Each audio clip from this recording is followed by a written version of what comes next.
Ni kwamba wasiwasi ndio akili siku zote. Sasa Simba tumeshaingiwa na wasiwasi. Ndio maana tukafika mahali tukasema hatumtaki, kwa sababu ametuonyesha vitendo vya dhahiri. Tendo la kuharibika kwa dabi chanzo kwanza ni meneja. Kama watu wanatafuta sababu. Alafu Yanga wakafuatia kwa mara ya pili kutokana na kauli ya meneja kwamba sijapewa taarifa, wakati anajua dabi haina taarifa, inaendeshwa kwa mujibu wa kanuni.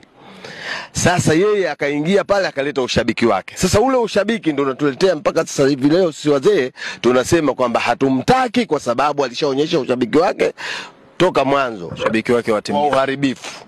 Washabiki wake wa uharibifu. Kwa hiyo tunaogopa na ile anaweza akaja akatuharibia kwa kupitia njia zingine, kwa sababu yeye ndio meneja, ana uwezo wa kupita sehemu yoyote kwenye pichi, ana uwezo wa kwenda kukanyaga sehemu yote, anaweza akapita na anaweza akapokea pia vitu vibaya kutoka nje akatuingizia, hatimaye sisi tukaharibikiwa katika mchezo. Katika hili wanachama huko mitaani hawataki, na sisi kama wazee tumekuja kumwambia kwamba hatutaki, tunaomba atupishe katika mechi hizi, atuache kwanza tukishamaliza mechi yetu, kama kufungwa tufungwe, lakini yeye akiwa hayupo. Lakini tukifungwa yeye akiwepo, litakalotokea yeye mwenyewe atakuwa amebeba lawama, kwa sababu sisi tumeshampa tahadhari. Tunamuomba atupishe.